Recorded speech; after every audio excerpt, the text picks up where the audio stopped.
Right now at noon, free meals for USD 250 students. What this means for Pittsburgh families. And some good news with our storm chances. They are down a bit, but a few storms still possible. We'll have a look at your forecast coming up. Plus, an area foster family shares their journey to fostering, highlighting the need for more foster parents in Southeast Kansas. The 4 states' most watched news starts now. This is KOAM News at noon. I'm Elise Snowy. Well, if you have a student attending a USD 250 school in Pittsburgh, you won't have to worry about feeding them during school hours. The district is participating in a federally funded program called Community Eligibility Provision. This program allows all students to have free breakfast, lunch, and after-school snacks regardless of household income. Teachers report back that since we started breakfast in the classroom and almost all of our children are eating breakfast at school, they have seen better behavior, they have seen more participation, they've seen better academic scores. It's just good for everyone. CEP will begin in the fall of this year, and faculty are currently working on ways to make the process run smoothly. Let's head over now to Chris Warner for first weather. Yeah, so skies have cleared quite a bit out there. Still clouds though, but sunshine, temperatures warming up, and we still have the opportunity for some thunderstorms as we head into the afternoon and evening hours. Of course, live look downtown Pittsburgh, got those clouds, got some sunshine. Heading over to the MoDOT camera, 20th and Rangeline, getting some sunshine there. Still a little cloudier in Joplin compared to Pittsburgh, but we have this guy over here just near Ponca City. Flared up here within the last, let's say, hour or so. Not much to it, but it is in line with some of the potential storm development we are expecting later. No major changes to our severe weather risk since this morning, other than this isolated hail risk has been curved around and back up to the north and west, and that includes around Nevada and points north. So it's north of Fort Scott, but does include Nevada. We're going to go over our details with these storms here in just a few minutes. We're at 76 in Joplin right now. Dew point is at 65, humidity 69. So it is certainly a bit on the muggy side. Over in Pittsburgh, again, the partly cloudy skies being reported, 75, dew point 68, humidity is 78%. So we are still getting within those areas for the little more energy for storms. But the good news is there's not a big spark for the storms. We're still going to see some, but not anything too crazy. Upper 70s for some of us out west. We got some 78s, Chanute and Sedan. Otherwise, mid 70s, some low 70s where we've kept a few of the clouds around, but eventually warming will continue. Low 80s eventually today, and then we'll start falling back through the 70s. Isolated storm chances through, again, about 10 o'clock. And then as we head overnight, skies will gradually begin to clear out. And we're going to fall back at right around the mid 60s tonight ahead of a very warm Thursday and a very hot weekend ahead of us. We're going to go over our storm details, what we're looking at for the rest of the afternoon and evening, and talk about the heat that's on the way here in just a few more minutes. Elise? All right, Chris, thanks. Well, yesterday afternoon, Joplin crews responded to a significant gas leak after a construction contractor hit a gas line near the intersection of Chris Lane and Connecticut, just north of 17th Street. Spire gas crews turned off the gas and worked to repair the leak. Joplin police closed Connecticut from 15th to 20th Street as a precaution while firefighters checked natural gas levels in about 100 homes in the area. So there was gas that was getting its way into the wastewater sewer system, and that was part of the reason why we were checking these houses, was to make sure that natural gas was not leaking through the sewer lines to get into homes. One home was evacuated due to gas blowing in through open windows. Those residents have since been cleared to return. Officials report no injuries related to the gas leak. Well, for the past 42 years, one Pittsburgh couple has opened their home to foster children. Now, as they now step back, the need for foster families in Southeast Kansas remains. KOAM Samantha Walker has more on how an area nonprofit hopes this couple's legacy can help inspire a new generation of foster parents. On any given day, there are more than 5,000 children in the foster care system in Kansas. For one Pittsburgh couple, they've spent the last 42 years trying to be there for these children during their time of need. We argue over it. Probably somewhere around, we'll say, between 300 and 400, something like that. Since the Mories opened their door 4 decades ago, they've welcomed in children from infants to teens. They may stay with them for a single night or for months. I didn't think we ever questioned it once we started. I mean, it was just kind of like we adopted, so we pretty well knew what we were getting into. But the couple says you need to feel the calling to do it. It's not a job. If you're not called to do it, it'll be really tough. According to the Kansas Department for Children and Families, in southeast Kansas this past year, there was an average of 632 children placed and living outside of their homes each month. More than 47% of those children were placed in a foster home. The Family Initiative, known as TFI, is a nonprofit that works with and provides resources for area foster families. Staff say they see a need for more foster families like the Mories in southeast Kansas for area children entering the system. We want to try to help keep the kids local, and so that way they can maintain, as they were saying, like within their schools, within their resources and everything that they do know. TFI staff say the Mories embody what foster parents should be and act as mentors for the new generations of foster parents. Now the Mories have built a legacy of having one of the biggest families in the 4 states. we're still mom to a lot of them, or I am, and they'll say, "Oh, how's Dad?" You know, whatever, and then their kids will go, "Well, who's that?" "That's Grandma," and so, you know, and so somebody asked how many grandkids I had, and I said, "Well, you know, I'm not really sure because I have a lot of kids that call me Grandma."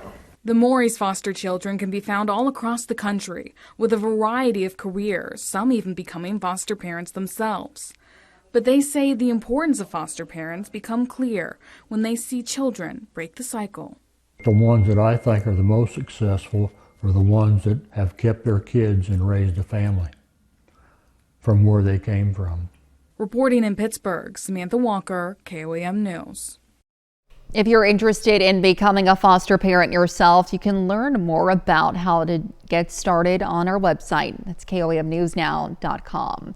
Well, Bright Futures Joplin celebrated their 15th birthday yesterday with a ribbon cutting. The event was held at Joplin School's Memorial Education Center in the recently renovated cafeteria. Bright Futures Joplin helps students in need by providing clothing, food, and shelter so they can focus on learning. It's incredible because that means it's been 15 years of volunteers, really, 15 years of people in the community supporting what we do because we're all in this for the kids. A party was held after the ribbon cutting. You can find more information on how to get involved on our website, KOAMnewsnow.com.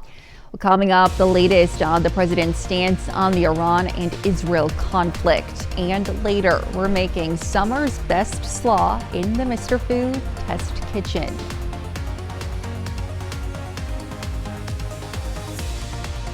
The conflict between Israel and Iran enters its 6th day as President Trump calls for Iran's unconditional surrender, something that country's supreme leader rejected in a new address to his nation. As Natalie Brand reports, it comes as the Trump administration is weighing whether to get involved.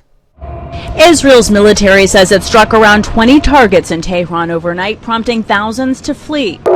In Israel, sirens blared as missiles were intercepted over the skies of the port city of Haifa. We cannot let Iran get a nuclear weapon. I've been saying it for a long time. President Trump took questions Wednesday morning with new flagpoles going up at the White House. Sources tell CBS News he's considering joining Israel in striking Iran's nuclear facilities, which could include Fordo, buried deep in a mountain. I may do it, I may not do it. I mean, nobody knows what I'm going to do. I can tell you this, that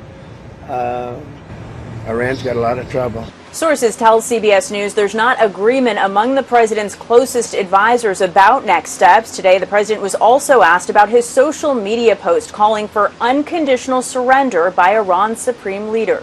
Unconditional surrender. That means I've had it. Okay, I've had it. I give up.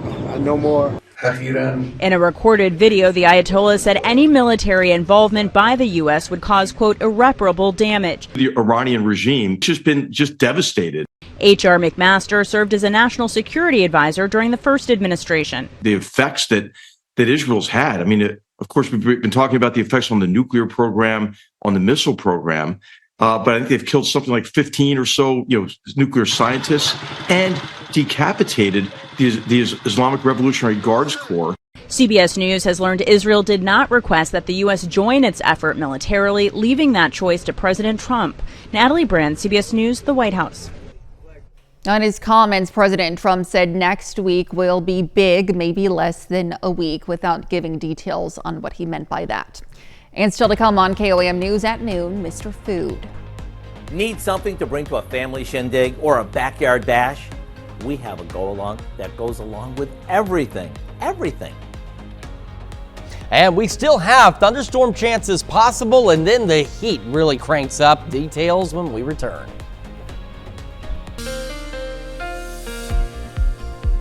Welcome back to the KOAM News at noon. Of course, we had strong to severe thunderstorms. We had a couple rounds, one yesterday evening into the late evening hours, and then again early this morning where Doug Hetty and I were here tracking those storms for you. Thankfully, the worst of it at least missed our immediate area to the south, but we still got those storms. Sun trying to make a return out there. Pittsburgh's seen a little more sunshine than others, and we do have the chance for some strong to low-grade severe storms still. Now, the only major change, and it's not a big one, but it is there, that we discussed earlier, is the fact that the hail risk has, instead of just being cut off like the wind risk is, it now goes back up to the northwest. Those evening storms we talked about this morning, the little pop-up storms around, say, 8, 9 o'clock, it looks like thanks to some of the sunlight, they might have a little more energy to work with as they develop, if they develop later this evening. So here's what we've got. Our first lightning strike now with this particular storm that is out near Ponca City. Again, within the last, hour and a half, it's kind of flared up. It's trying. It's not doing anything crazy, which is good. But you can also see some additional little developments trying to take place around it. And it's jogging east, and it's almost trying to turn a little southeast. But that's going to be part of what's going to give us the thunderstorm chances. This is Future Track's interpretation of where that storm may go. So in the next hour or so, it's got it rolling across northern parts of our area in Oklahoma, and then back along I-44 and onto the south side of Joplin, back through Seneca, Neosho. Again, this is Future Track's interpretation of what it thinks this storm's going to do. There's no guarantee that's exactly the path it's going to take, but that's what we're looking at. And that storm will be in an environment where, again, little ones could form around it, and some of those could be strong, low-grade severe with that hail and wind risk that's associated with it. Then we go a little later this evening and see this activity here. That's when we start to see, after about 6 o'clock, some isolated storms in that same zone that hail risk now covers, going back toward Nevada. So that's just one other spot we want to watch. Once we get past 10 or 11 o'clock, that's one part that hasn't changed. That's going to do it for us. We're going to start to clear out. We're going to have a nice and toasty day ahead of us on Thursday. And then it's going to get even hotter as we head into Friday and the upcoming weekend. The sunshine almost in abundance for us. We'll have just a few clouds for our Thursday. Take a look. South winds going into Friday. A couple of clouds maybe. And we are starting the day 5 a.m. upper 60s, low 70s out there. Temperatures warming up quickly. Looking at getting maybe a gusty southwest wind, bringing in all that nice warm air to the area. And temperatures will continue to climb by Friday evening. We're going to start pushing into the low 90s. And we're also now transitioning into that part of June where our highs are going to start hitting later in the day. That peak heating is going to start going from 3, 4, 5 o'clock, 6 o'clock in the evening. And so that's where we're going to start to reach some of that peak heating. It's going to get toasty, and these highs are just part of it. We're also looking at heat index values 100 to 105 starting as early as Friday as well and carrying through the weekend. All right, low 80s still expected today. Some gusty west winds. We got those isolated storms out there, some scattered storms. Again, overnight, partly cloudy, mid-60s. Winds will be calm. Then just a few clouds for our Thursday. Upper 80s, some low 90s certainly possible, but most of us into the low 80s. The other thing I want to talk about is, of course, not just the heat. We got the low 90s continuing for a while. We're also transitioning into that part of the year where See, just these little random storm chances. Those are those storms that are fueled by the humidity, the heat, the heating of the day. We get to that peak point where we end up seeing those little isolated storms, late afternoon, early evening, just before sunset. And some of those occasionally can intensify a little, but they'll be very isolated. But we're starting to transition into the pop-up storm season as well. So if you've got plans this weekend, just make sure you have a way to stay cool, stay hydrated. And of course, next week, just keep an eye on the sky for those little pop-ups. Absolutely. Summer's here. Chris, thanks. It is. Well, stick around. We're making summer's best slaw in the Mr. Food Test Kitchen. We'll be right back. Well, this is the perfect recipe to bring to a family get-together or backyard bash. Howard's making summer's best slaw in the Mr. Food Test Kitchen. If your family is getting together this weekend, or you're invited to a backyard barbecue, and you're supposed to bring something, I have an idea. Why not bring a go-along that will go along with everything? Plus, it's super colorful, goes together in minutes, and is quite tasty. We start by mixing a bag of pre-shredded coleslaw mix with some celery, which gives it lots of crunch. And to make sure we have the most colorful dish on the table, we add a good amount of red and yellow peppers that we've chopped. Now for the secret ingredient that gives this dish just the right amount of wow, we add a chopped jalapeno pepper. And when we toss this with our dressing, which is simply some brown sugar dissolved in bottled Italian dressing, get ready for a side dish that is going to be the star of any get-together. What makes this so good is the combo of the sweet and savory dressing, along with the kick you get from all the peppers, combined with all the crunch. To get the recipe, all you need to do is head over to our website and type in Summer's Best Slaw. I'm Howard in the Mr. Food Test Kitchen, where today we found a colorful and crunchy way for you to say, ooh, it's so good. We can find this recipe on KOAMNewsNow.com. Now here's a look at the 4-state market prices.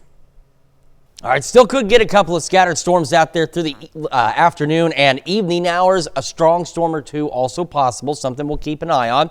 Otherwise, we're really going to start to heat up as we head into the weekend. Low 90s, heat index values as early as Friday, starting to rise 100 to 105. So make sure you're ready. Absolutely. Chris, thanks. Dowd here for us later on today. Lots coming up at 5. For starters, a look at how cannabis use can impact your heart and could even double the risk of death from cardiovascular disease. Plus, Freeman Health System and the Ozark Center celebrate the transformation of Turnaround Ranch in Joplin. We're going to see how this facility continues to support young people in crisis. And a motion to suspend the Carl Junction mayor was deemed unlawful, according to city code. What this means for the city. Join us for those stories. A lot more, of course, it's coming up on KOAM News at 5. All right, Dal, thanks. And that's the news for now. Thank you for joining us on KOAM News at noon. Have a great rest of your day.